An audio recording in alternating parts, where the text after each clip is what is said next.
Hello, welcome everybody. Thank you for joining today's webinar, Protecting Cyber Assets and Manifest Destiny from the Industrial Internet of Threats. This webinar is co-hosted by ISA and PAS. I'm Michaela Cooper with ISA and I'll be hosting today's webinar. But before we get started, I'd like to review just a few housekeeping items and let you know how you can participate in today's session. First, in regards to the poll questions and question and answer session, we do have 3 poll questions within the webinar. And when those poll questions pop up, we ask that you enter your answer into the poll feature, which is on the WebEx navigation on the right-hand side of your screen. We will then review the results of the poll questions following that section of the presentation. But you only have about a minute or so to input your answer, so get it in quickly and don't wait too long, or else you won't be able to get your answer in. Also, we do have a Q&A session at the end of this webinar. And to submit your questions, simply type them into the Q&A box on the right-hand side of your screen. We ask that you do not use the chat toolbox for the Q&A session. If you have any miscellaneous questions for me or if you have any technical issues with WebEx, submit those into me using the chat toolbox.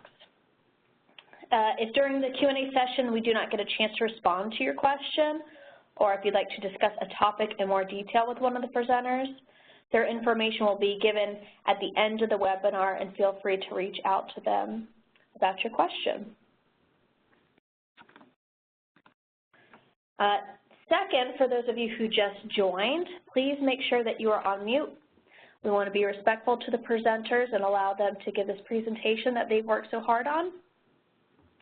If you'd like to see the phone and audio broadcast connection instructions again, please refer to the confirmation email I sent to you today, or if you go to the top left-hand side of your WebEx screen, you'll see a tab labeled Event Info, and some of those connection instructions are included there as well.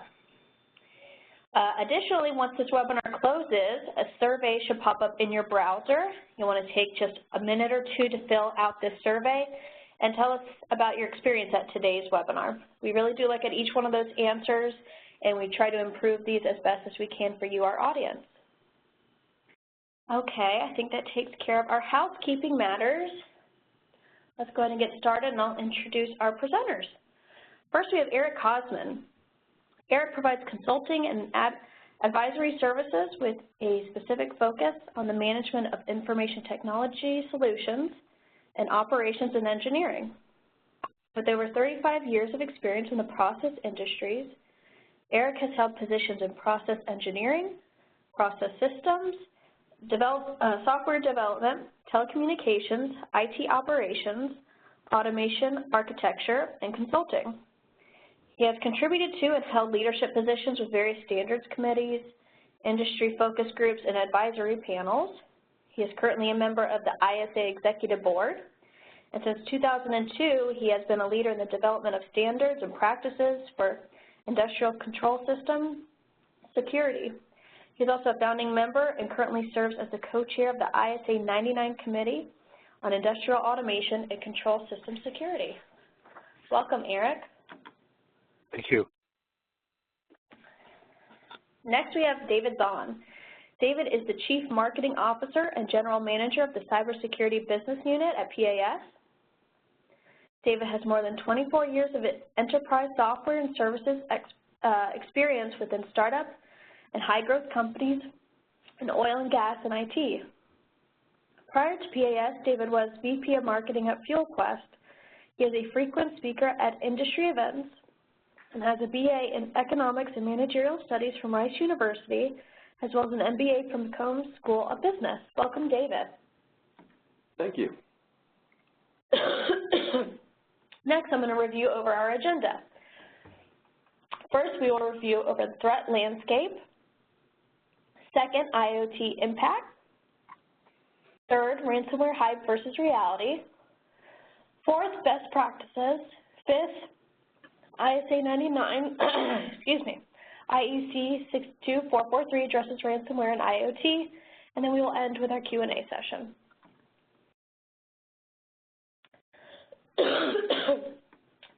Our first question I'm going to posed to the panelists are about risk environment. What are the primary ICS cybersecurity risks facing industrial process facilities today? Okay, thank you. This is Eric Cosman. I'll take a shot at this and then pass it over to David for his comments. Risk assessment, risk identification and assessment is, as you probably know, a very significant component of the cybersecurity response or a cybersecurity management system. When we conduct these assessments, it's really important to understand first, before you get into it, if you are not a risk assessment expert, that there are several components to risk, and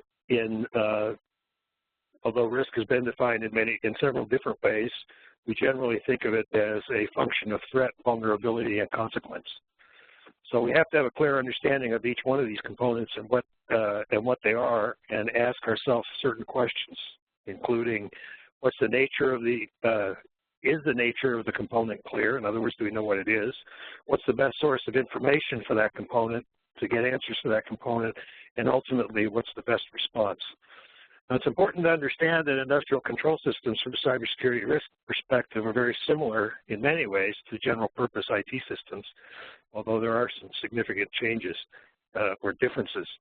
Threat information, if I take the three components one at a time, threat information, we hear threat reports all the time about things that are out there in the wild and malicious software that's floating around, or even attacks that have occurred.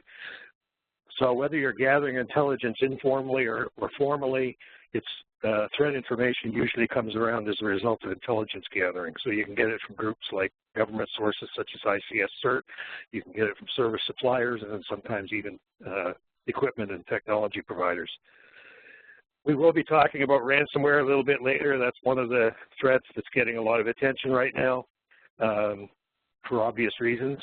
But there are other kinds of malicious software as well, some that we're familiar with, some that will probably emerge in the future. I think when you look at threats, it's really important to the best of your ability to think like an attacker. And that sounds easy to do, but it's a little bit more complicated than you may think. So moving on to vulnerabilities, again, vulnerabilities are very similar in industrial control systems to in commodity or business information systems, because after all, we're using a lot of the same technology. So whether it's operating systems or networks or system software and hardware of various types, a lot of the vulnerabilities are very similar, if not identical. Having said that, industrial control systems do bring along their own vulnerabilities because they have devices and software that may not be generally used in these other business systems. As I talk about vulnerabilities, though, when we speak about vulnerabilities, we always think about technology, software that has maybe not been developed as rigorously as it could, or hardware that may have built-in flaws. But it's important for you to also understand vulnerabilities can come about even with, supposedly perfect or secure software and hardware. So I'd ask you to consider these questions. First of all, do I have current and accurate records of all of my assets that make up my system? So do you know what you have? If you can't secure it if you don't know what it is. Do you practice well-defined management of change and track changes to your configuration and adjust these inventories as needed? And thirdly, do you have a means of recognizing changes that are not planned or anticipated, so that if something does change that you did not initiate the change, that you'll be able to recognize it when it occurs? If you can't answer these questions with a yes, then that's a very good place to start. Address the vulnerabilities that are inherent in your own configuration, your own systems, your own installations. And then lastly, I haven't talked about consequences. The consequences are for asset owners. For those of you who are asset owners, are perhaps the most important component of risk. And it's important because you are the only one that understands those consequences. You can have people advise you on threats and vulnerabilities. The consequences are yours to define because it is your facility, and you know better than anyone else what are the possible bad things that could happen. So I think I'll leave it at that point and pass it along to David, and he'll give you maybe some more specific examples. Yeah, thanks a lot, Eric. Well, so, PAS, we're a 23-year-old company, and we work with oil and gas companies, chemical manufacturing, power, and we have a lot of conversations both on the operational side and certainly also on the IT side at the CISO level as well about kind of what the threat landscape looks like and where's the focus, where are the concerns. Yeah, and certainly there's a lot of attention paid, especially in the news, around the external threats, and that's a real thing, right? There's some public examples of some control environments that have been had, but and that's a growing area of risk.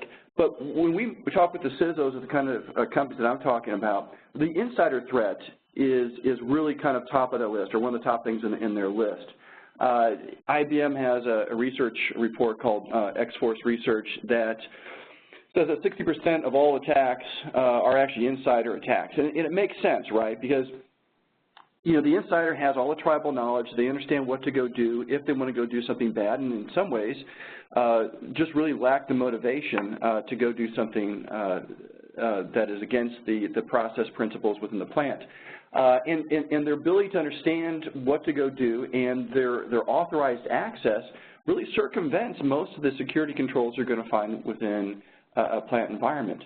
So, security by obscurity, complexity, air gapping, even the perimeter-based defenses that are in there like AV are all, rendered sort of ineffective when it's the insider who decides to take some kind of action. So this is a conversation we have all the time at the CISO level. And as Eric said, ransomware is certainly rising up in terms of a concern. Now, there has been no documented attack of ransomware getting, or documentation of any ransomware getting into a process control network. That's true.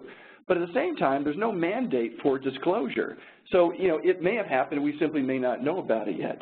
And so, this is certainly a looming problem. There are stats that say from 2015 to 2016, the amount of ransomware attacks globally grew by 167 times. I mean, that's just tremendous growth. So this is a big, big problem. So far, it hasn't made its way into our world, but it has to be prepared for it, and we're going to talk a little bit later about that. And then finally, the third sort of threat that we see a lot more conversations around is kind of the premise of this webinar, which is the industrial Internet of Things, or the industrial Internet of Threats. This has really interestingly moved from being sort of a C-level wish to an operational reality. IHS says that there will be over 30 billion devices, IoT devices in the market by 2020. And within IIoT, it'll be about an $11 billion market. So this is real, it's here, and it's something that has to be dealt with. And quite frankly, we see a lot of organizations trying to catch up to the realities of IIoT within their own environments. And so that certainly is another vector for risk.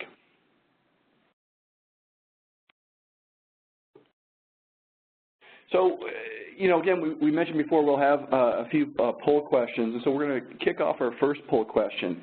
So, question number one, is IIoT, is the industrial Internet of Things, a factor when assessing cybersecurity risk within your plants or within your sites? And you have the choices of saying yes, no, or you're not sure, you don't know. And you'll see to the right again that you have the ability to click on the poll answer. So please take a few moments and respond if you can. Okay, thanks, David. And like we mentioned earlier, we'll get to those results at the end of this section. Okay, my next question I'm going to pose to the panelists. What impact is IIoT having on ICS cybersecurity risk?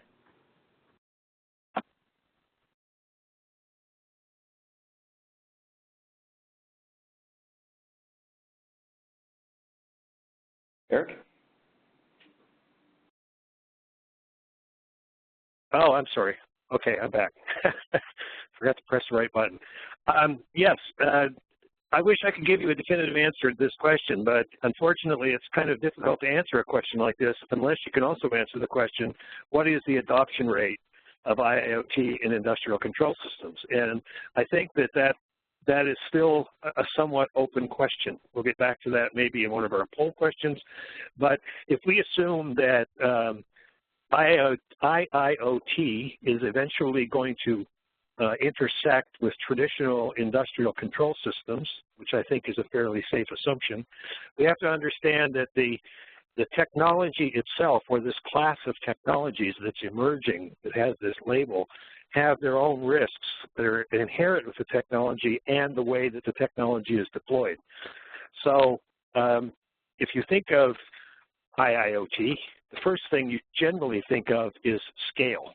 And by scale, I mean the potentially enormous number of intelligent or semi-intelligent devices out there that are going to be interconnected or already interconnected to some extent. And from a security perspective, scale translates to what the security experts call attack surface. So if you're looking at the security of industrial control systems as they connect to these large meshes of devices, the first thing that's going to concern you, and the first impact, I think, that is going to concern you is the potential explosion of the attack surface. In other words, you have many more things to worry about. The other aspect of it is that these devices use a wide variety of communication protocols and mechanisms. So again, if you're the person in charge of securing your systems, before you connect them to these large networks or meshes, you have to think about the kinds of communications that are going to be used, and are you adequately prepared to protect against them.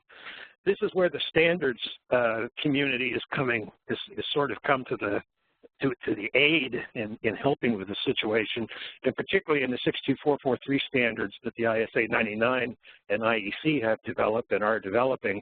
One of the fundamental concepts to that is what we call zones and conduits, or system segmentation. And basically what that means is to be able to look at your system, even your own control system, but definitely as it expands and interconnects into other things, and be able to break it into subsets and assign risk based on, determine your response based on an assessment of risk at in the various zones that will vary from one to another. So you may trust your core controllers more than you may trust a system that's external and feeding information into your control system. I mentioned attack surface and I mentioned communication protocols. The other impact that IIoT will have is simply that there will be more people and more potential adversarial people who will be interested in or have an avenue into potentially connecting directly or indirectly into industrial systems. This brings up the whole broad question of remote access, which is another topic that gets a great deal of attention in the definition of standards and practices. So as I mentioned, standards by organizations like ISA and consortia like the Industrial Internet Consortium have been addressing this. The ISA has the 62443 standards. The Industrial Internet Consortium has produced a general reference architecture for IIoT, as well as a security-specific reference model that I would encourage you to take a look at.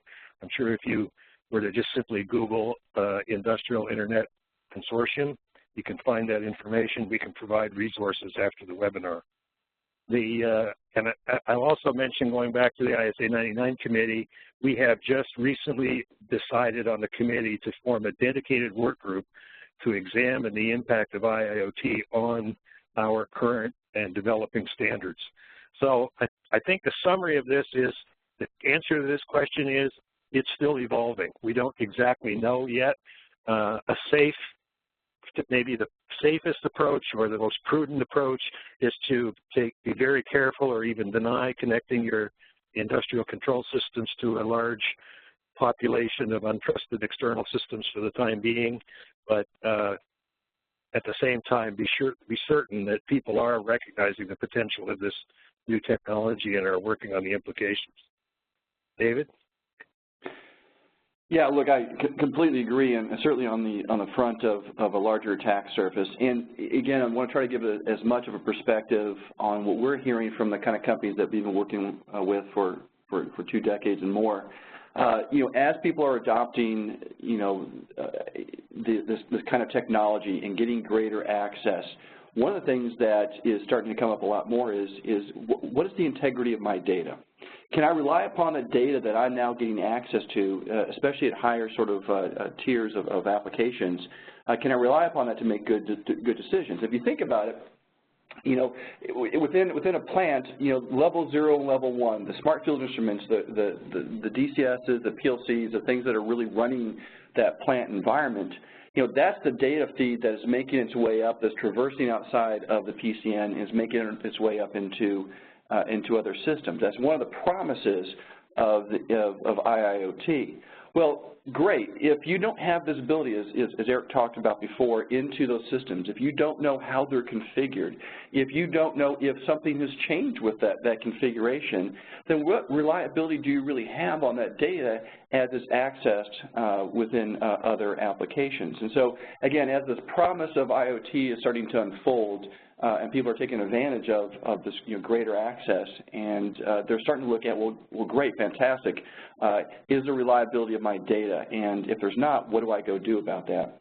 So what's kind of missing in that sort of whole landscape is a digital reference model of the plant. And this is something that my company provides.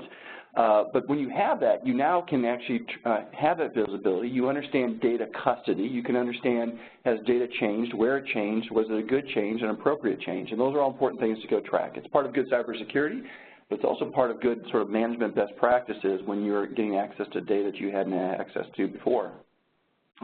Now, what's interesting about this too, right? One of the promises, or one of the promises of sort of solving this issue is this idea of OT and IT convergence. So OT, IT gets together, they tackle the problems that they jointly own. Well, you know, that's been a trend for a long time, and that's a very slow-moving trend. And so there's a lot of immaturity that we find in terms of having good convergence in some companies. We see it strong in some, but not in others. So if those two groups have not come together and figured out how to do that on a consistent basis, then tackling the problem of data integrity, data that exists within a plant environment and then some subset that might exist within a corporate network, it's hard to go solve those issues if those two groups aren't coming together. So I think there's some hills we still have to go climb organizationally, structurally, for us to tackle some of the challenges that we're going to get out of IIoT. Yeah, if I can just add a few comments to additional color, I mean, to pick up on a couple of the points that were made there. David mentioned integrity and reliability. I would use the word integrity, and I would also use the word trust, both very important concepts when we're talking about security, and particularly with trust, but even with integrity. We often think of those in the context of people, but you also have to think of them in context of systems and communication streams that you're accepting or allowing into your space. So does that data have integrity? Is it consistent, and is it well-formed? And most importantly, do you trust the source? So I think that that's something that you have to think about. And you may have noticed at the title of our webinar, we used the somewhat tongue-in-cheek phrase, the industrial Internet of Threats. That's, you know, some of the security people have joked about various definitions of the IIoT abbreviation, and that's certainly one of them. The last point I'll make is that David talked about the IT-OT convergence, and he's correct. Organizations have been struggling with this for many years, in some cases decades, and with varying degrees of success. I'll just give a shout out to some work that's being done by some people researching this space, and particularly I'm talking about the ARC advisory group that you may be familiar with. As part of my work, I work with them and assist them in some of their research, and they have been doing research and writing on the subject of an IT-OT maturity, convergence maturity model. So to provide people with a somewhat, I guess, semi-quantitative way of assessing where they are on that journey in terms of collaboration, cooperation, and working closely between their IT and their manufacturing or engineering, otherwise known as IT organizations. So that may be of interest to some of the people in the audience. That's great. Thank you, Eric. Results of the poll question that we had, which was, is IIoT a factor when assessing cybersecurity risk within your sites? 58% said yes, 20% said no, and then 21% said they did no. So maybe roughly half are actually starting to factor in IoT when they think about risk and risk assessment. So I think that's good, stronger than I think probably I would have expected to have seen. Great. Okay. So the next poll question, as a preface to the next section of this presentation, does your organization have a tested crisis management plan in place in case there's a ransomware attack? So if there was an attack, is there some plan in place to respond to that attack within your process control network? So again, the answers are yes, no, do not know. So please take a few moments and respond, and then we'll give you the poll results at the end of the next section. Okay, my next question I'll pose to the panelists. Is ransomware in a PCN more hype than reality? Okay, again, I'll start out the discussion. This is Eric again, and by the way, I see in the chat or in the Q&A box that some people have been noticing maybe that my audio is cracking up a little bit. I'm not sure what the reason for that is, or if other people are hearing it, but I'll make a point to try to speak a little closer to my headset microphone. So ransomware. We've all heard about ransomware, right? If you read articles in the popular press, whether it's libraries, whether it's private corporations, whether a variety of people have hit by ransomware. If you're not familiar with what that term means, it is that basically some adversary, some bad person, if I can use that term out there, somehow gets access to your system, comes into your system, gets a hold of your data, encrypts it, and then sends you a very nice, politely worded statement that says, if you would like your data back, please send me the following amount in Bitcoin or something like that. So in other words, they hold your information ransom, and if you pay the ransom, they will give you the decryption key. So is that more hype than reality? Well, we know that there's definitely hype out there. As David alluded to in his previous comments, there's very little, if any, credible evidence that ransomware attacks have hit industrial control system at this point. But before we rest on our laurels and think that this is not an issue, we also have to consider that companies are often very reluctant to share the details of attacks, even within the company, much less with people outside the company. So the short answer is we don't really know if it's occurred or not. The hype is there, but the reality is also there in the sense that there is a potential. We know that there's a potential. And ransomware is just another type of attack. So if you think about, is there a potential for my control system to be penetrated and attacked? Well, once they have penetrated it, what they do, it could be ransomware, it could be malicious destruction of data, it could be a lot of things. So the potential is definitely there. So can we ignore it? Absolutely not. We don't have evidence that it's happened, but we know that it's certainly feasible. You have to ask yourself, again, I point back to David mentioned insider threats, and sometimes it's not threats, sometimes it's just as we craft systems, we give to people the ability to shoot themselves in the foot. So ask yourself, is it possible to browse the internet from my control system? And if the answer is yes, is that really necessary? Is that something that we're taking too much risk by allowing people to present that as a possible attack vector? Can the operations staff use ICS workstations or industrial control systems workstations to access their email? Doesn't that leave you open to an obvious possible phishing attack, for example? And once the phishing attack is successful, that could turn into ransomware. So think about those kinds of things and think about the possible attack vectors. I've seen companies, including my past employer, but certainly a lot of other companies that I've worked with, that have taken very hard line positions on this. No email in a control system, on a control system user interface, no web browsing. There is a device or a computer in the control room that if you have to use email and if you have to browse the web, you can do that, but it's in a separate zone. It's on a separate network, so it's not directly connected to the control system. So ask yourself about those consequences. Again, I keep coming back to consequences on the assumption that a lot of you out there are possibly asset owners, and ask yourself some open-ended questions. Have I classified my data to make sure that I understand whether some data is more sensitive than others in terms of potential consequences? And what would happen if people get in and compromise the integrity of that data or denied me access to my own information? So model that, you know, run theoretical exercises and so forth. And then perhaps most basic that you can think of is we talk about backups. Everybody knows that you should back up your data, but have you actually exercised a restoration procedure? Perhaps on a lab system. I know it's difficult to do on a running control system, but have you simulated a restoration to make sure that you can actually restore the data that you have backed up? These are basic, I would call security hygiene issues, and they apply just as much to industrial control systems as they do to any automated system or any computer system. So that I would just strongly advise you to think about those kinds of questions and sit down with your colleagues and ask yourself and try to get some good, thoughtful, honest answers to those questions and gauge your response accordingly. David, over to you. Oh, 100% agree. Look, ransomware is like dark storm clouds above our head. You know, is it raining? No, it's not. But is it going to rain? Yeah, most likely. So you need to prepare.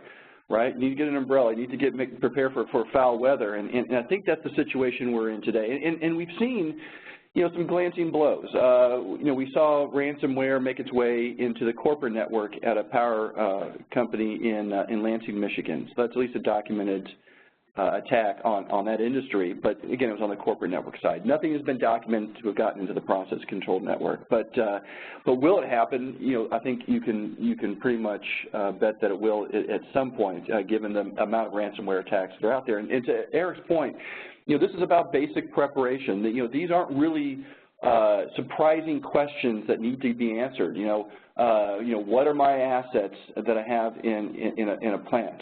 How are they configured? Did something change? Where are my vulnerabilities?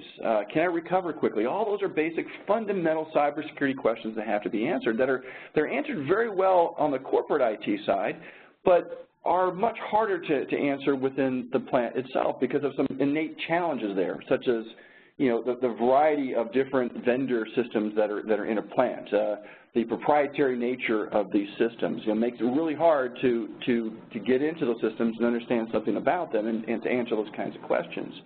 But what's critical is that we start to really make inroads into answering those kinds of questions and to be prepared, because if ransomware were to get in, you need the ability to say no, that you're not going to pay. And there's all kinds of reasons why you want to say no, clearly from a reliability perspective, but also from the perspective of that just because you pay ransomware doesn't mean you're going to be unencrypted. There seems to be a growing percentage of attacks where that actually doesn't happen, or where there's a second or third attack because there was success the first time. And so it's a pretty large risk to take on, and it has to be addressed directly. And what we see, again, you know, really progressive, you know, companies doing to sort of, you know, to tackle this, besides the things I talked about earlier, is really developing a crisis management plan, which is really what the poll question was about.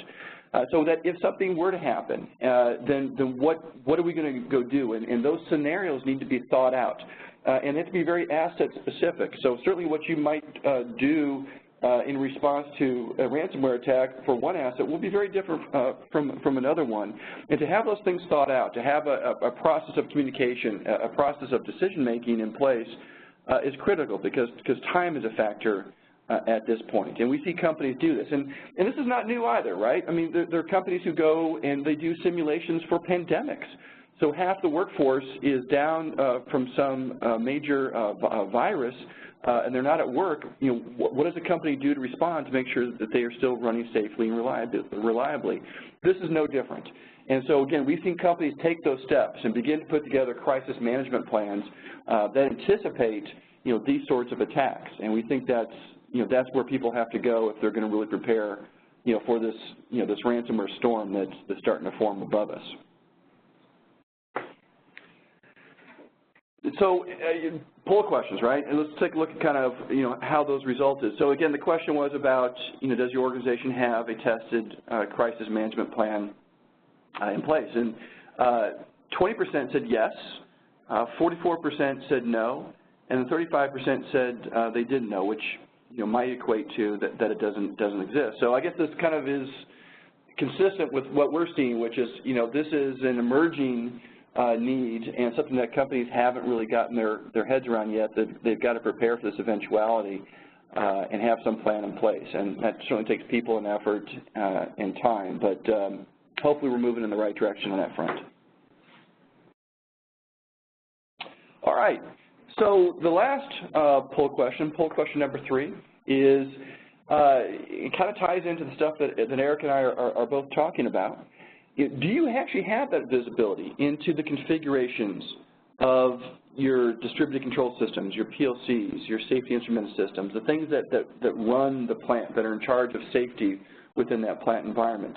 Do you have visibility into those configurations? Again, simple choices, yes, no, do not know. So please take a few moments right now and go ahead and answer that, and then we'll continue forward with the rest of the webinar. Okay, next question I'll pose for the panelists. What are ICS cybersecurity companies that are ahead of the curve doing to mitigate IIoT and ransomware risk? Okay, again, I'll take a shot at this first and then pass it along to David for his remarks. As I was going through these slides, sort of the final review, I noticed that this question actually explicitly identifies ICS cybersecurity companies, but my remarks are going to talk about both cybersecurity companies, in other words, providers of solutions, as well as those who use those solutions, so the asset owners. Talk a little bit about leading edge in each case. First of all, the first general comment I would make is that sometimes there's a tendency to assume that it's the larger companies that have the most sophisticated response. And I'm here to tell you that based on my experience and my observation that assumption is not always valid. So don't always think that, just because a company is large and has huge resources that they are necessarily ahead of the curve, to use the term used in the question. Let's talk first about product and service suppliers. New suppliers, or new companies and existing companies are coming forward with innovative and creative and thought-provoking solutions all of the time. I mean, PAS is, of course, David is here for PAS, and they have solutions in this space. A lot of small startups have emerged over the last several years that are bringing forth all kinds of new creative ideas in how to secure this space. They're looking at requirements and recommendations and expectations that have been defined in standards and other practices documents, such as this, I mentioned the 60443 standards, but also we have the ISO 27000 standards and the one that's gotten a lot of attention in the last few years since it was created was the NIST cybersecurity framework. And then, of course, we have industry-specific sources of information like NERC-CIT for the energy industry. So what are companies doing to respond to this? They're taking these requirements and expectations, and some of them are fairly easy to address, and it's a question of building trust and acceptance of the technique in the cybersecurity, industrial cybersecurity space, where it may not have been in the past. And in other cases, they're pretty thorny problems. And so I mentioned earlier the challenge of knowing what your assets are. Several companies now provide tools and methods to semi-automate, if not fully automate, that discovery process in a way that does not disrupt the operation of the control system, because of course that's the cardinal rule. You can't upset the control system just in order to conduct an inventory. So that's one example, and it's looking at that sort of first fundamental question that asset owners face is how do I get that accurate inventory? And so there's a lot of research and development going on in this place. I'm very enthusiastic, actually, very excited about some of the developments that are being done. If you look at the threat component, there are also some leading companies out there that are trying to take threat intelligence and translate that or interpret that in an operations or industrial control system context.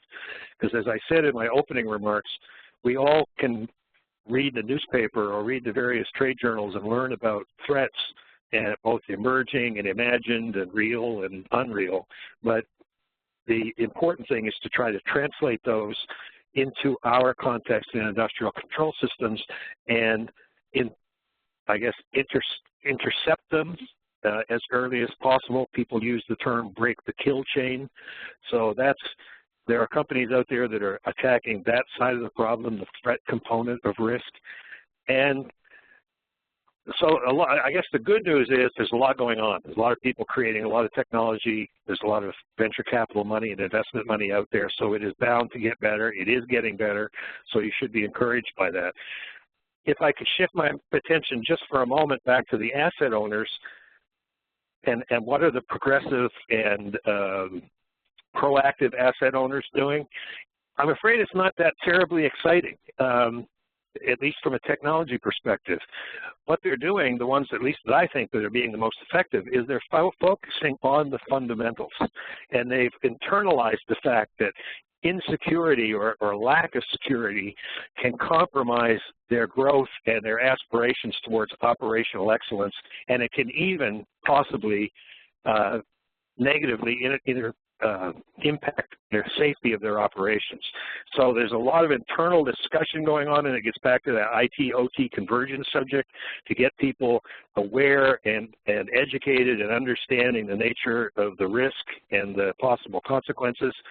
And if you look at basically at least the companies I've worked with, they're bringing those groups together to get that mutual understanding.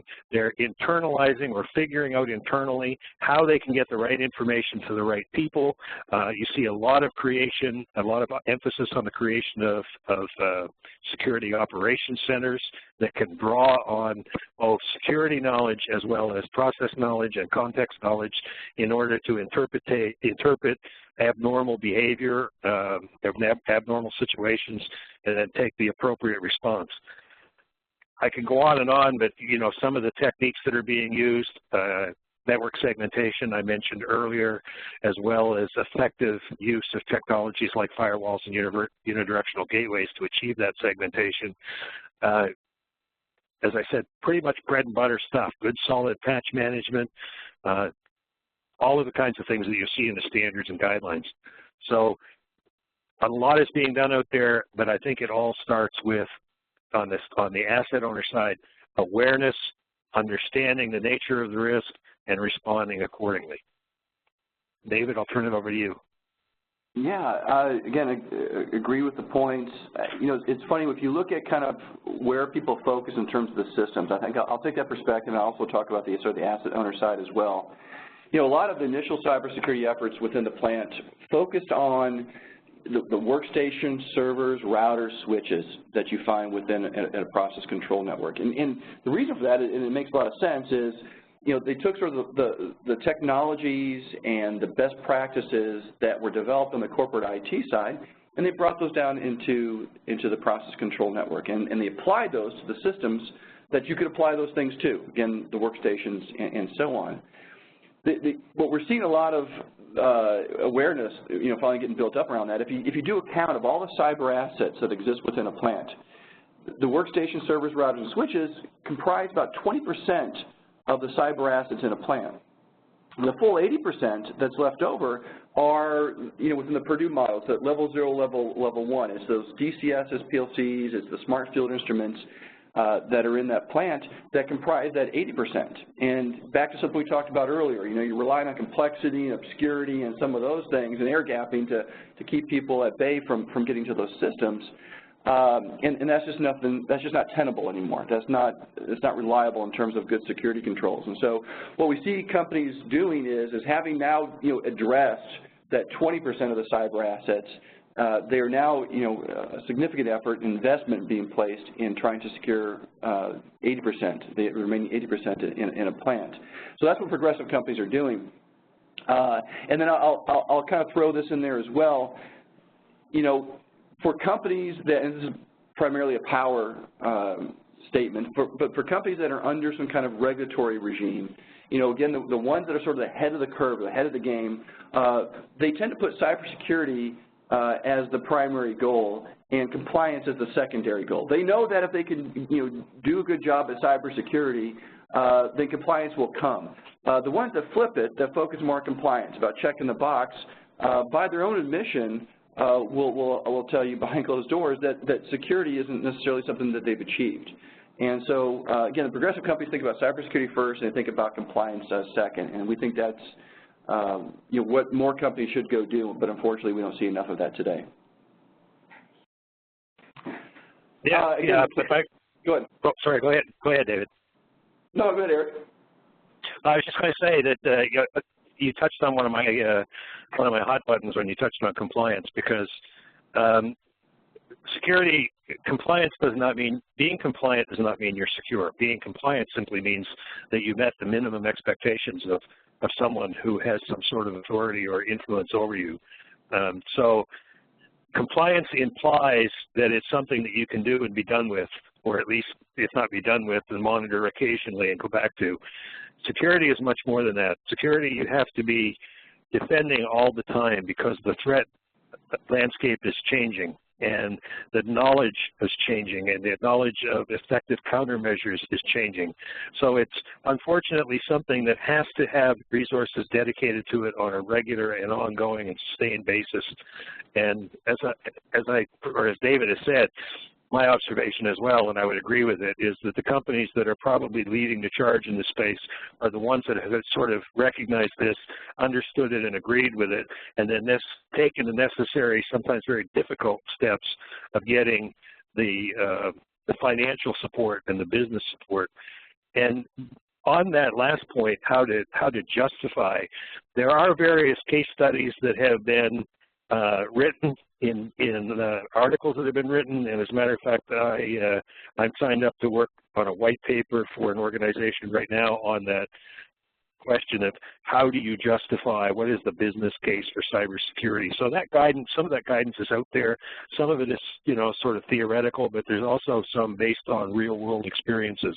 And that's one of the very first, most important steps that you have to take.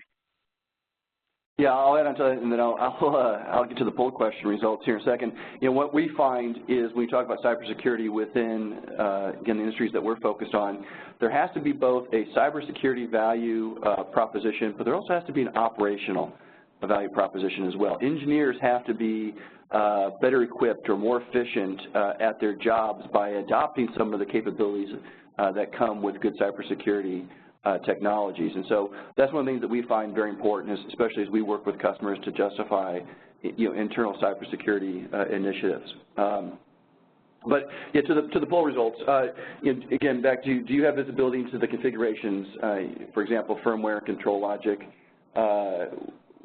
within your sites? And so 63% said yes, 24% said no, and 13% said they do not know. And I think that's pretty consistent with what we see. We asked generically about, is there visibility? Yes, there's visibility. I think where the challenge comes in is, can you get that in an aggregated form? Can you see that across all of the assets, all the heterogeneous assets that are within a plant? And is that something that is evergreen? And that's where most people start to really stumble within a plant to have that sort of automated capability. And we think that's where it has to go next for all the reasons that we've talked about so far in this webinar. Yeah, and if I could just add to that, I think the visibility means many things. It can mean many things. Visibility to what level and what degree. There's visibility, the simplest visibility is to recognize that something is there and that you can identify it. But then you have to, as you answer that question, then the next logical questions that come up are, what is it doing? Is it doing the right thing? Is it behaving normally or abnormally? How do I detect abnormal behavior? That kind of thing. And that's a particular challenge in the control systems environment, because very often the people that are looking at the assets from a network perspective don't really have, or may not have, a really good understanding of what normal looks like in terms of behavior. So it's as important, if not more important, to understand what normal looks like from a behavioral aspect as it is from a physical and logical aspect, logical asset aspect. Okay. Great, and this is the final question I will pose to the panelists. Does ISA 99/IEC 62443 address ransomware and IIoT? Well, again, this is Eric, and this one is right in my wheelhouse. So let me take a shot at this. The short answer is not specifically. And what do I mean by that? Well, standards of any stripe, whether they be ISA standards or IEC standards or IEEE standards, you make every attempt to write them to be as evergreen as possible. And what do I mean by that? Well, it means that you don't want to necessarily respond to specific situational details or technologies. You're there to provide guidance and normative requirements in a broader general sense. And so standards are expected to last for some time.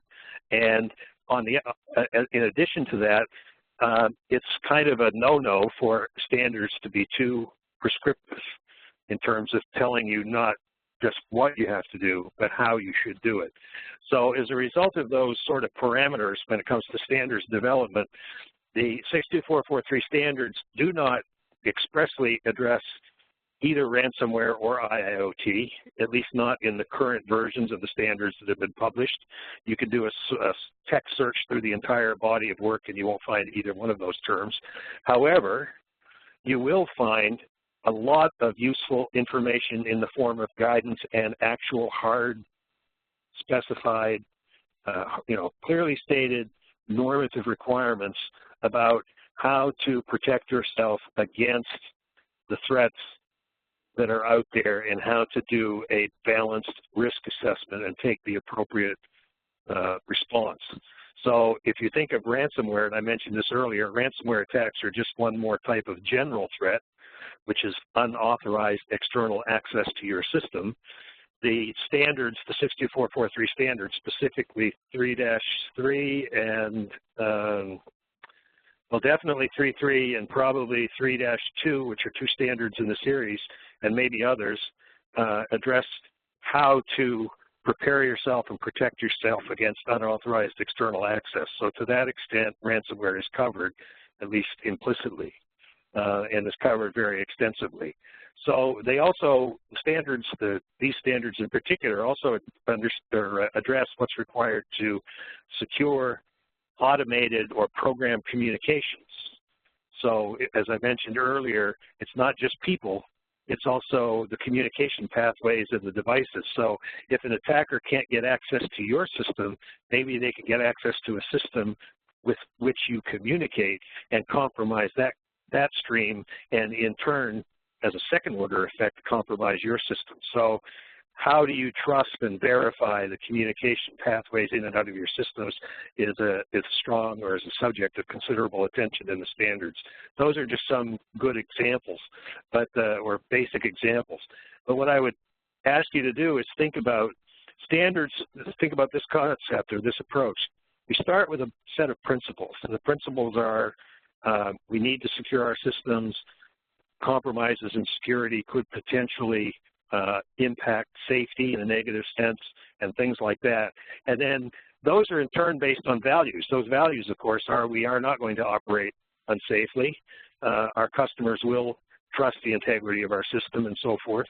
But the principles are used to develop requirements and associated practices, and it's those requirements and recommendations and practices that form the bulk of the standards. Again, keeping in mind that we want to make them as broadly applicable as possible. To my knowledge, and I may be incorrect on this, but to my knowledge, the 62443 series of standards are the only standards available today that have been, A, developed in an open consensus-based fashion, and B, are not constrained or restricted to a particular industry sector. So they are applicable across a wide range of applications. And to illustrate that point, I will tell you that they have been applied successfully in one area where you may not have anticipated, which is rail transportation. And they are also being applied today in the field of medical device security. Now, neither one of those sectors was even on our radar scope when we started the 62443 effort in the ISA 99 committee, but the fact that those standards have been applied in those sectors shows that they are generally applicable. David, your thoughts? I'll just add a very brief comment, and I'll kind of focus in on the initial point you had around prescription. So, yes, good standards aren't necessarily prescriptive. That's a true statement. So therefore, there's an industry reaction to that, right? Well, then great. Well, then how do I go do this? Is the question that they have to answer. And there's models within these companies, especially around safety, in terms of how they approach a lot of this. But one of the things we've seen a lot recently, especially, is really more collaboration. We see peer companies, companies even competitive, starting to form groups and come together on a formal and informal basis to share best practices. Here's what we're doing, here's what you're doing, what's working, why is it not working, and how do we get better. So there's an industry reaction, I think, to the lack of prescription in terms of what to go do to make themselves more secure. And it's going so far as even sharing threat intelligence. Here are the kinds of things that we're seeing in terms of attacks. Here's what we're seeing maybe in terms of attacks on your network as well, and there's that collaboration's happening there, and that's a good thing, right? So that companies are starting to come together and self-organize around a need to be more prescriptive. Now, there's also a government role in there too, right? On the power side especially, there's a lot of initiatives to bring that collaboration together on a more formal basis, and that's good too as well. But the fact that people are not waiting for that and they're self-organizing is the right kind of trend. And so we see a ton of that right now. Yeah, if I could just give you some specific examples, and if you're those of you on the phone, if you've been involved in this space at any amount of time, you probably are familiar with many, if not most of these. But in the U.S., and I have no sense of the international participation in this call, but in the U.S., I'll confine my remarks there for a moment. The FBI has a program called InfraGard, which allows people at a regional level to come together in a trusted, vetted environment and share confidential information about incidents and things that they worry about. That's one example. The Department of Homeland Security in the U.S. has the Industrial Control Systems Joint Working Group, which is a cross-sector mechanism for bringing people together around common interest related to security in the U.S. critical infrastructure. Most sectors, chemicals, energy, water and wastewater, and others, have groups within their sectors where they have people that can interact or provide a forum where people can interact with their peers in similar companies and similar industries. So there's a wide variety of channels out there. And then lastly, I guess the last thing I'll mention on this, and I'm not going to mention companies by name because I'm not here to endorse anybody, but there's a growing list of companies who have staked out a space in the services area attached to this, and have done and continue to do an excellent job, in my opinion, of interpreting those principles and practices and normative requirements laid out in the standards give people practical, useful guidance and direction. Now, they do this for a fee, of course, that's part of their business model. But I think that sort of thing is inevitable because, as I've said so many times, standards in and of themselves are not really written to be read by civilians. And I don't mean that to be a dismissive term. I'm just saying that most of the people, a lot of the people in the private or in the asset owner community do not have the time, energy, or resources to go into the depth and the nuance of all of these standards, and they need assistance. So the good news is that assistance is available. Great. Oh, so Eric, you and I have taken it right up to the limit of the webinar. I think the one thing I'll also add to this is some recent news this morning. There will be apparently an executive order coming out of the White House today around cybersecurity. So something for everybody on the phone to look out for. Reuters is has announced that that's supposed to come out this afternoon. So something that's been much anticipated apparently is coming out. So I think we're all eager to see how that applies to our world. Critical infrastructure is supposed to be a big part of it. So please stay tuned for that. So unfortunately, we had a bunch of questions that were submitted in Q&A. We're out of time, unfortunately, for the webinar. So the thing I'll promise is that for everybody who did ask a question that we didn't get to, which is pretty much all of them, we will get back to those individually, make sure that you get an answer to those as soon as we can. So thank you for submitting those. David? We will respond shortly. Oh, David, we do have 30 more minutes in this webinar. We have an hour and a half. Oh, well then there we go. So we've got time for questions. Yeah, we do. Good. I thought that was the case, but I was going to wait for Michaela to say it. So. Yeah. I got all excited there. Sorry, guys, my bad. Let's hit on some of those. I think the first question then that we had lined up is, so I'm not an IT or cybersecurity expert. You know, how can I possibly determine which of the reported threats present a risk to my systems? I'll take a first cut at that if you don't mind. You know, if you're not familiar with it, ICS CERT, there's a website for that. They publish advisories on known vulnerabilities.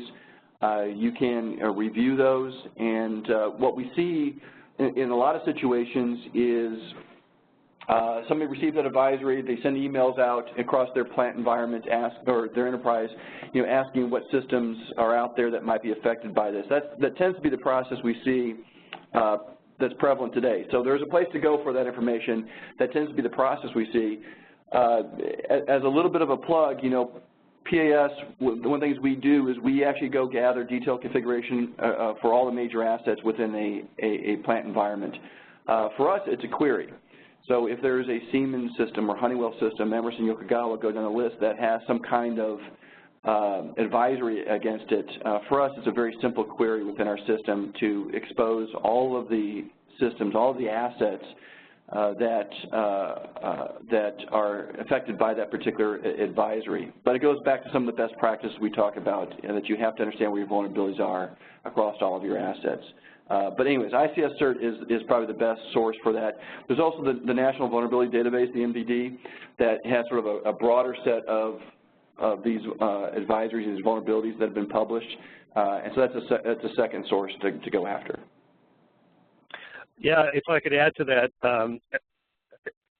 let me just preface my comments by saying that, like a lot of other technical subjects, cybersecurity, and particularly industrial control system security, it can be very complicated, very arcane, and very daunting for people that don't do this on a daily basis, and frankly, it can be daunting for those who do. So if you're in a situation where you're in your company and you're saying, oh my God, I'm reading about this stuff and it's you know, literally or figuratively keeping me up at night and I'm wondering about whether I'm exposed or vulnerable, the first thing I would suggest that you do is search out people either in your company, if the company is sufficiently large, that may be looking at this also from a security perspective without a proper perspective or understanding of the consequences side in operations, and sit down and have a conversation with them and compare your perspectives on those things.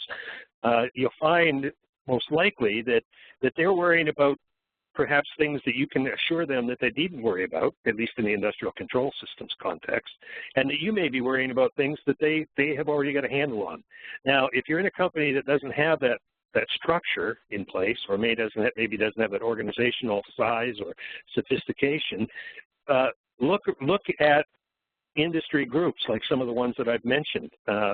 Reach out to people that are working in similar companies, similar industries, similar manufacturing facilities, and you can find groups on LinkedIn. You can, as I mentioned, there's the ICSJWG.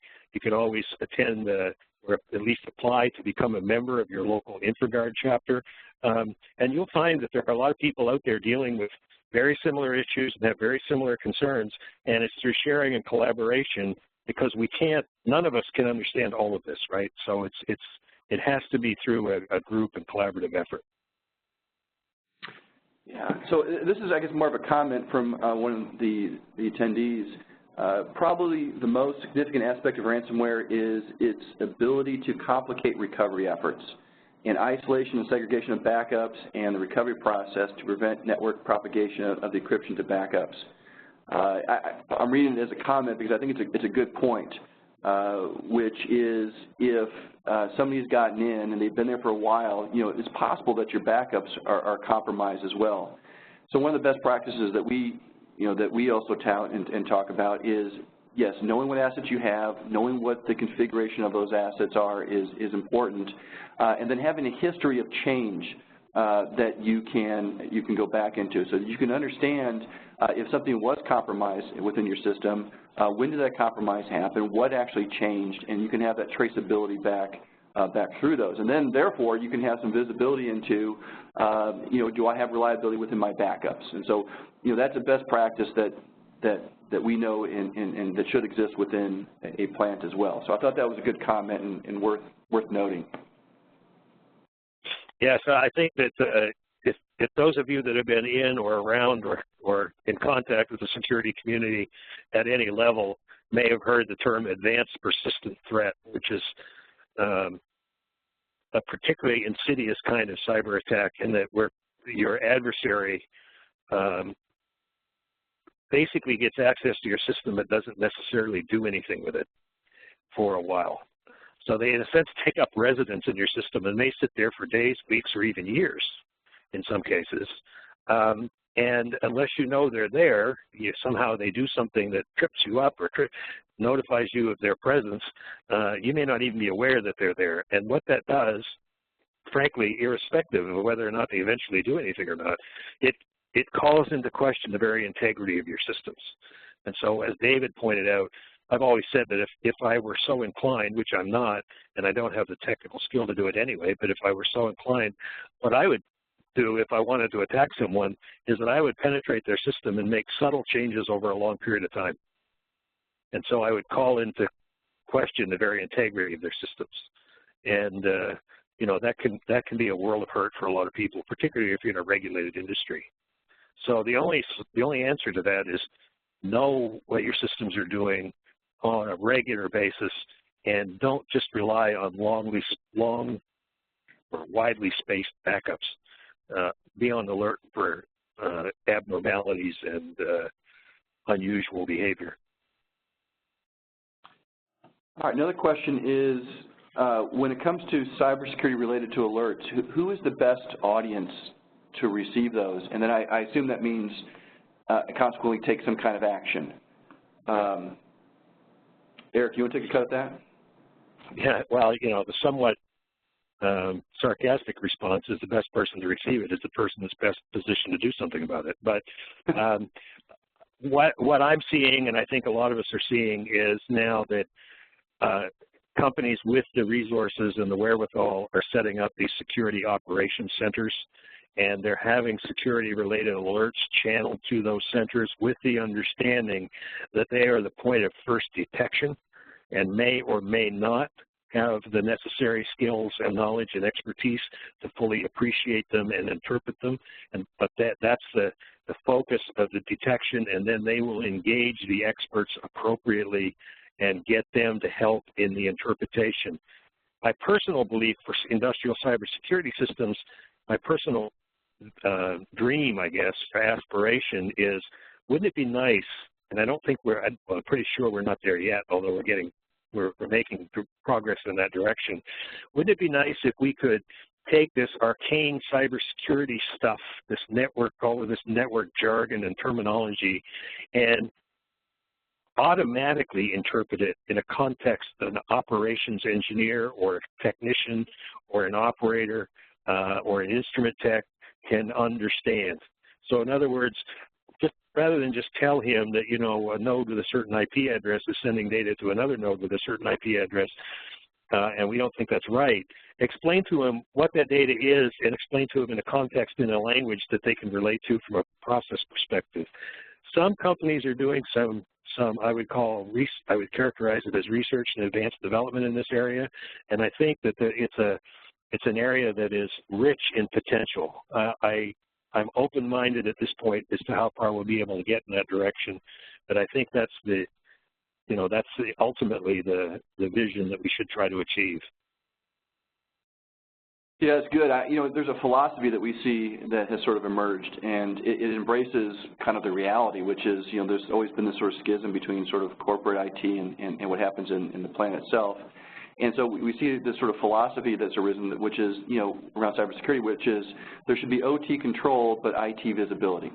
And so a lot of the implementations that we're doing, there is some segment of information that we are shipping up into, as you said, into a SOC, into a SIM, into some corporate environment.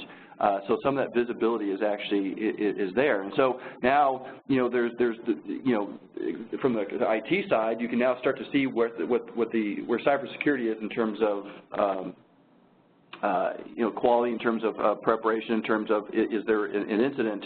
That visibility now can be gained, yet the asset owner, the person who actually can actually do something about it, can also be now more coordinated with some of those SOC activities, with some of the information that comes out of a good SIM. So OT control, IT visibility is really what we see sort of coming out of this, and that makes a lot of sense. And that sort of goes back to some of the convergence stuff we talked about.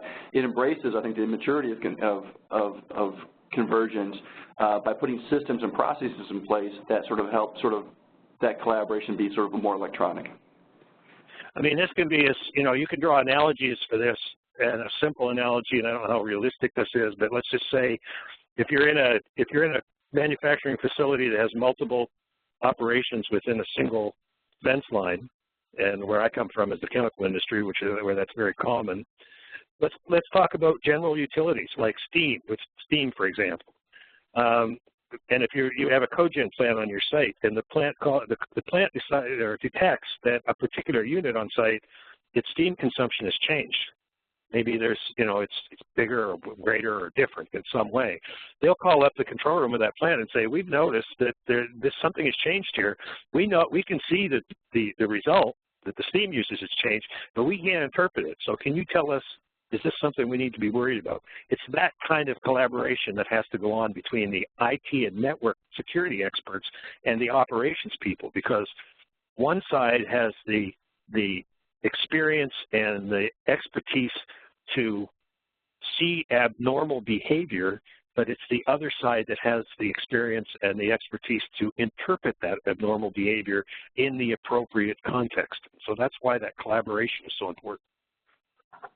That's really good, actually. I like that. One of the early questions we had in the webinar, and I won't read the whole thing, was about, are there any particular market segments, any particular industries, I think, do they all have the same amount of risk? Are certain industries or markets more vulnerable than others? I think, Eric, you started to respond to some of that. Do you want to talk a little bit more about that? Yeah, I did type in some bit of a response, but the answer is definitely yes. And again, I'll use the U.S. example, and I apologize in advance for those of you that may not be from the U.S., but I will tell you that similar constructs exist in certainly all major industrialized countries that are addressing this cybersecurity issue, is that you look at your infrastructure, your national infrastructure, and you break it into sectors.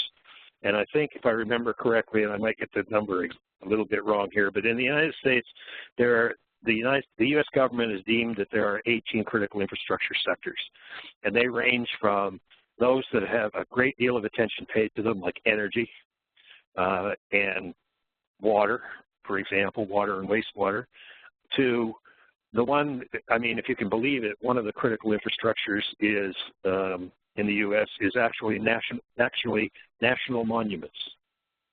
And it's deemed to be a critical infrastructure sector simply because of the psychological impact of attacks on it.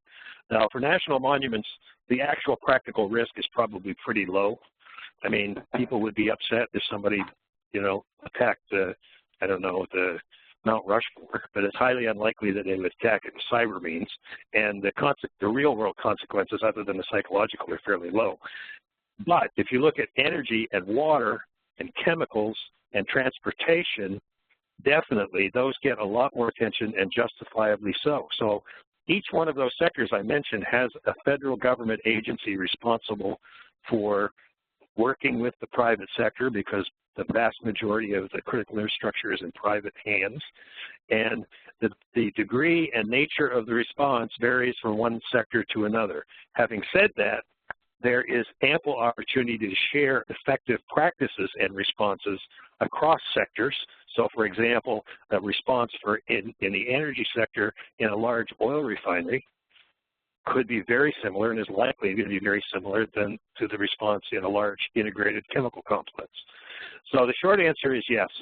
The responses are different, the risks are different, but the structure is in place to handle those differences while at the same time sharing those things that you can benefit from sharing.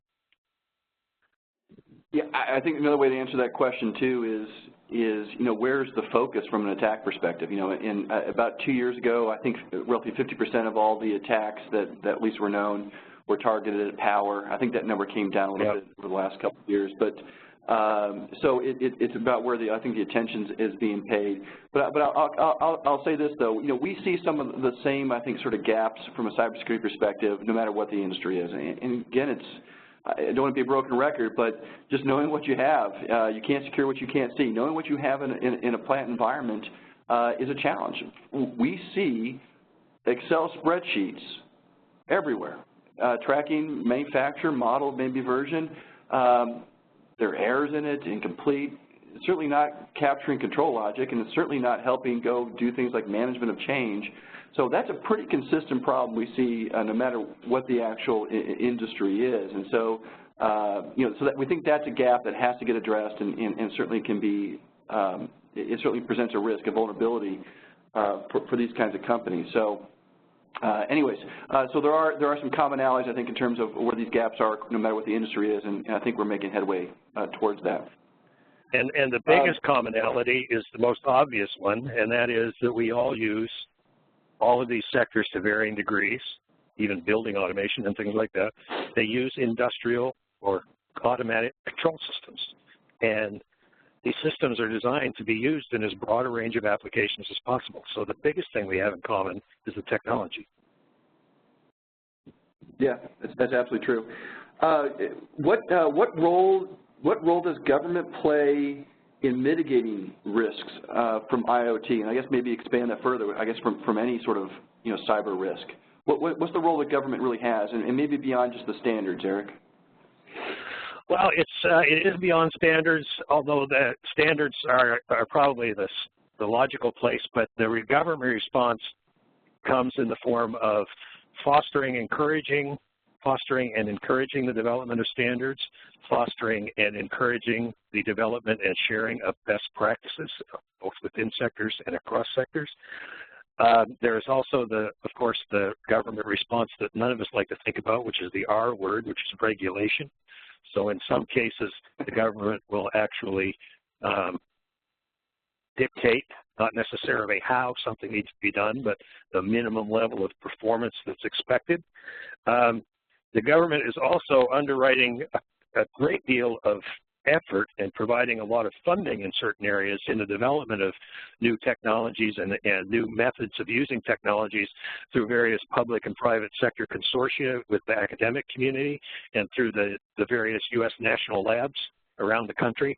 And when I say this, again, I stress, I'm talking about this in a U.S. context, but all of what I just said applies pretty much irrespective of what country you're in. If you look at the UK, if you look at the rest of the EU, if you look at Australia, if you look at the Pacific, all of these activities take place in those areas as well. But so that the government, to varying degrees and with various levels of success, realizes, first of all, they first realize that in most cases, the critical infrastructure is in private hands.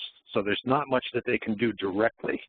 So that inevitably says that they have to reach out and collaborate and assist, and the assistance takes the form, typically, of all of the things that I just mentioned, and I will tell you that at least in their statements, the ones that I've worked with over the years, they are always willing to look for or listen to other suggestions about how they can help.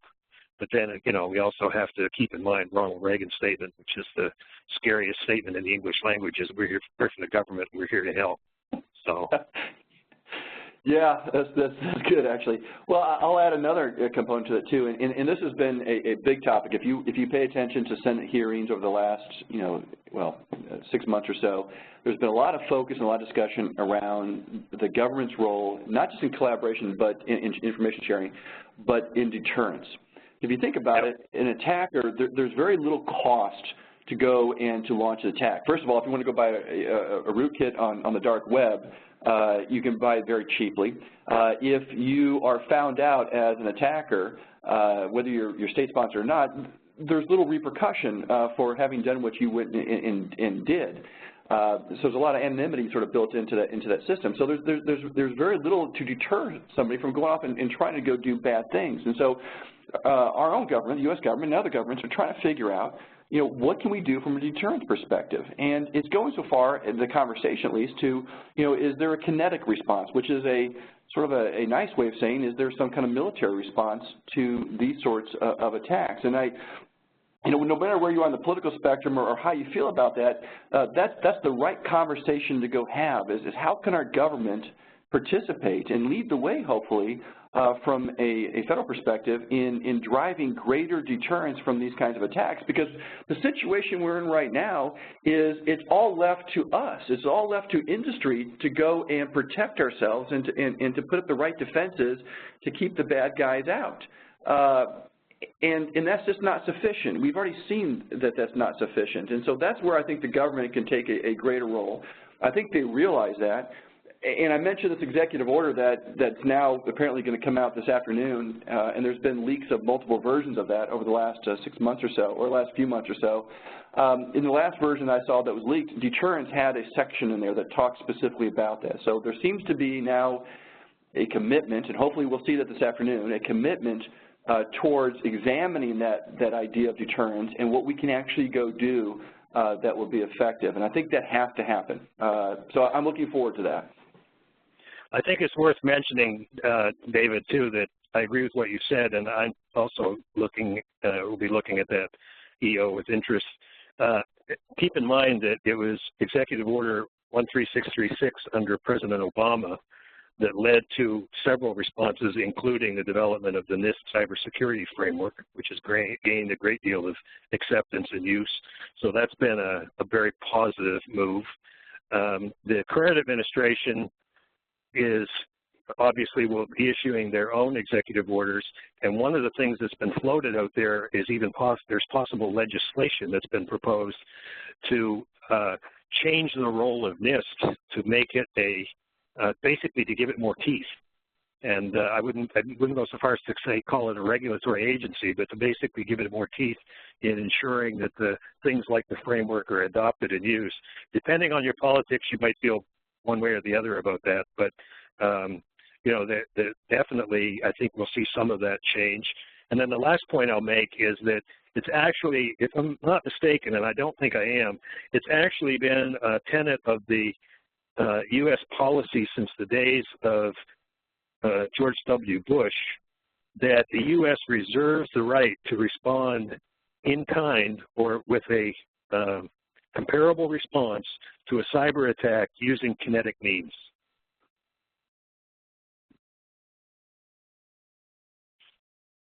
Simply because in cyber you have this thing called asymmetrical warfare, and that is that some of your attackers have the means to attack you, but they don't necessarily have too many attractive targets for themselves for a cyber attack. So you have to be able to retaliate in other ways.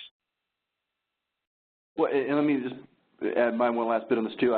Look, and that's the physical sort of aspect of that too. But let me sort of bring a financial aspect into this. And if I go back to the first leaked executive order, there was something near the end of it that talked about the head of the Security Exchange Commission being involved in some of the reviews that were going to be asked for. Now, what's interesting about that, think about that a little bit, and this is not really talked about too much, is what's the SEC's role going to be? Well, they're about financial systems, and they're about disclosure. And if you take a look at where their focus is, it's been on the financial industry, and so they're very focused on making sure that they do cybersecurity audits, by the way, on that front, and they're about making sure that companies are disclosing information that materially affects the value of a company. Well, look at what happened at Yahoo. Yahoo did not disclose. They had 2 actual breaches, and ultimately they paid a pretty hefty discount for their back to Verizon, who wanted to acquire them. So, you know, it's possible that we'll start to see the SEC begin to turn its critical eye towards other industries other than financial. And that's one of the things that we're kind of watching out for, especially within oil and gas and chemical and power, that's a specter that's looming out there that we'll start to see some of their involvement, you know, come our way.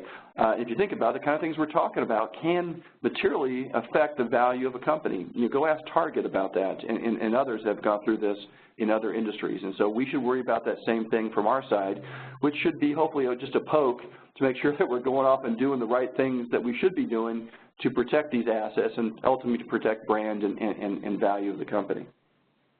And by the way, if the government doesn't ask companies, and I agree that they will, and in some cases already are, if the government doesn't ask companies to validate or verify that they're taking the appropriate steps with regard to cybersecurity, including industrial cybersecurity, by the way, if the government doesn't do this, the insurance companies will and are. So today, if you go and ask for, if you go out and look for third-party insurance or outside external insurance underwriting, they will ask you what you're doing with regard to cybersecurity. Oh, absolutely. That affects policy or whether you even get it. What's interesting, Eric, I was on a panel. I saw a panel at a recent show where somebody asked the great question of, if a company is NERC-CIP compliant, do they receive a discount on insurance? And the answer from at least one of the panelists was no. So it kind of goes a little bit towards good compliance doesn't mean good cybersecurity, but we also know that if you're going to assume risk, if an insurance company is going to assume risk, that's risk transfer, which is what they're in the business of doing, they have to understand what the risk profile is of a company. They have to understand what the cybersecurity systems and processes and programs are in place, and have they mitigated risk appropriately before, you know, they're willing to go pay anything. So you're absolutely right. That'll be a big driving force going forward as well. If I may, can I maybe bring this back a little more to the specifics of industrial control system security? And I know we're running out of time, so this might be the last comment that I get to make. One of the questions was about collaboration between the standards groups, because as we all know, the famous saying, the beauty of standards is we have so many of them. So I just want to reassure people that the committees like ISA 99 and IEC TC 65 and NIST and the people working on the NERC-CIP standards, we are talking to each other. We do talk to each other on a regular basis. In many cases, there are formal liaisons in place, and it is in no one's best interest for us to duplicate effort or, God forbid, give conflicting advice to the industrial community. So if you see that inconsistency out there, bring it to the attention of somebody working in one of those groups, and rest assured that the channels of communication are in place to deal with it. Awesome. Well, okay. I think this time we are actually out of time. So we only have, I think, about a couple minutes left. So I'll turn it back over to Michaela. Great. Thank you both for such an excellent webinar, and I think our attendees will agree. If you did miss any portion of this webinar, we did record it. So I'll be sending everybody a link to the recording hopefully today or tomorrow, so that way you can rewatch it, share it with your colleagues, and go back and listen to any part of the presentation. And like I mentioned at the start of the webinar, once the webinar closes, a survey should pop up in your browser. Let us know how we did today, so that way we can better improve our webinars. Thank you for joining us, and we hope to see you in one of our future webinars. Thanks very much. Thank you.